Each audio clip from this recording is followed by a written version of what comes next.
Lumabas yung isa mga kalapatids. Nakataka sa training box yung isang grisel. Pambira. Type check.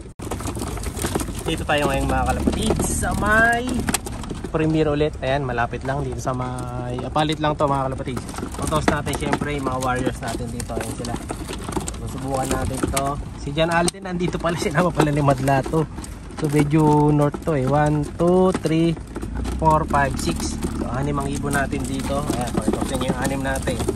Isang Grisel, Batman. Oh! Lumabas yung isa mga kalapatids. Nakataka sa training box yung isang Grisel. Pambira. Type check 938. Papakita na natin kay Madlato. Alang yan, nakawala yung isang Grisel. Nag solo, ano tuloy siya? Solo flight. Nung nakaraan pa naman, nahuling umuwi yan. So loko yung isa na yun ha. Umuwi ka agad. Napaaga na umuwi yung isa. Ay, nikot-ikot pa siya oh. Ayun oh. Nakatambay muna ako dito. Mamaya pa dapat 40 release nito eh. Ayun yung isa, lumilipad na. Ayan. Shoutout sa mga malapit dito. Tingnan natin to kung makakauwi agad to ha. Mahusay ka boy, nauna ka ha. Oh. Isa-isay na natin to. Total, nauna na yung Grisel. Sunod na natin tong si Alden. Oh, kung walang ibang tatakas. Kunin natin si Alden mga kapatid. Oops, huwag mo na lalabas. Kunin natin si Alden. Ito si Alden mga kapatid. Ito si Alden. Kita nyo, buong katawan no. Go. Nauna na si Alden. Second bird natin. Laki ng katawan niya. Pinapataba talaga kasi namin yan dahil maghahanda nga para dun sa next na karera mga kalapatids. So dito tayo sa may Gedlin Hospital. Ayan. Kasi dito maganda, maluwag parking dahil may check up din si mother. Kaya nandito tayo. So ayun yung ano, si Batman. Lipad pa rin. Ayan o. Oh, ayan. Sige, lipad. Wala na si Grisel. Oh, yun si Grisel. Hindi ko sure kung siya yun ha. Pero may isang kalapati doon.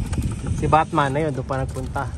Medyo ano, kumbaga kay Batman to out of way kasi sa kabilang area to eh. So hopefully makauwi din siya na maaga. Ayan. So sana makatapos ng graduation itong si Alden mga kalapati. Nakakalimutan ko pangalan ng mga kalapati. Ulyanin na tayo. So next bird, eto sabay-sabay na natin to mga kalapatids, yung apat no? Nakalusot lang talaga yung isa. So meron pa tayo ditong ang kulay yan, red check, Grisel, Tencel, saka blue bat. Yung apat, mamaya-maya na natin dito yung apat na yan.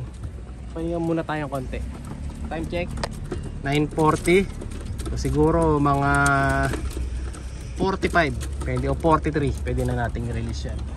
So dito muna kasi nung nakaraan nahuli yung ibang ibon natin dito, yung red bar nahuli, saka yung dalawang Grisel na late sila ng uwi. Kaya dito muna ulit. Tapos if ever na maalis ako sa susunod na araw ng going north kasi lagi tayong halo south nagpupunta. So baka itos naman natin sila sa may San Simon. Pagkatapos ng San Simon, doon naman sa kabila. Naalala ko na, nung na-late sila ng uwi nung nakaraan, San Simon yun, tanghali na. Ay dito yun. Hindi na pala ako nagtosto, nagalangan ako eh. Dahil tanghali na ako nakaalis. Ganun. So waiting na lang tayo mga kalapatids. Ayan. 9:41. Pahinga ng konti. Tapos release. So dito na lang siguro. Pwede na siguro natin silang bituan dito. Ayan, sa Gawino para maka-fly away na sila.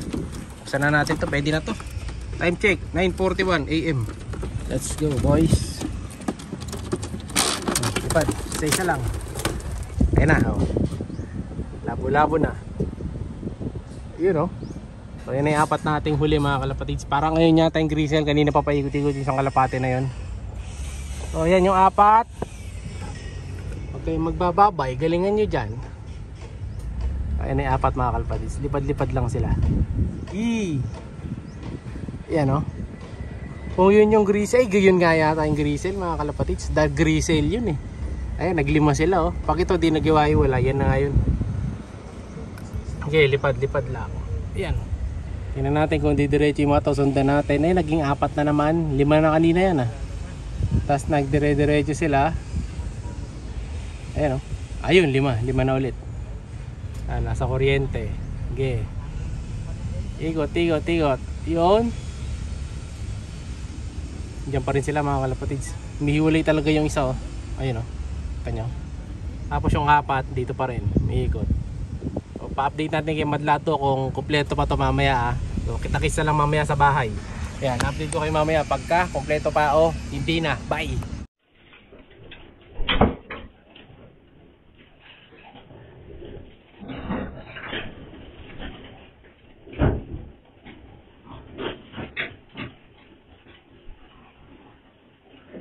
Na tayo at check natin kung nandito na yung mga warriors natin.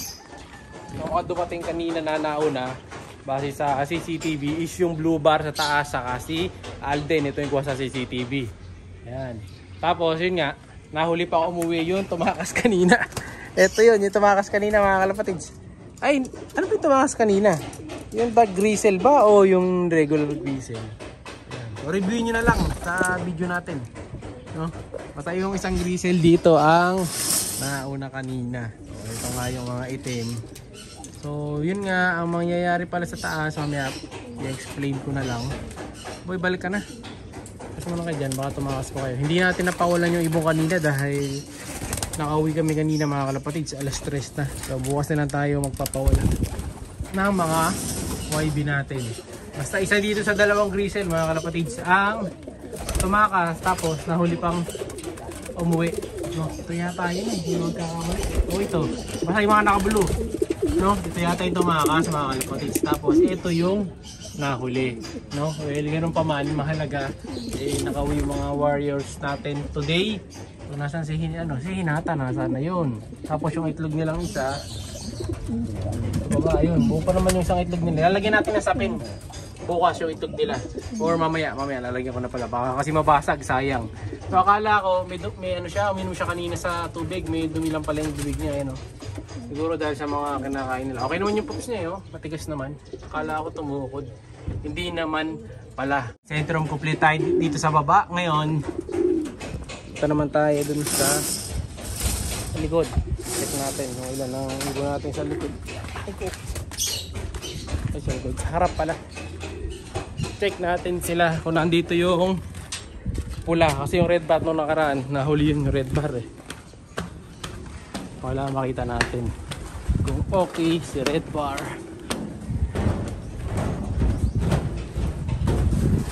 Hanapin natin si red bar.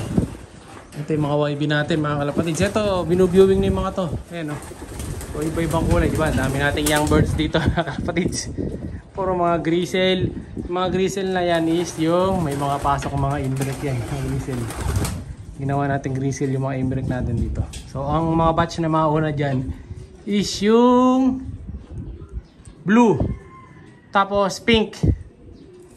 And then lastly yung violet. Ayan.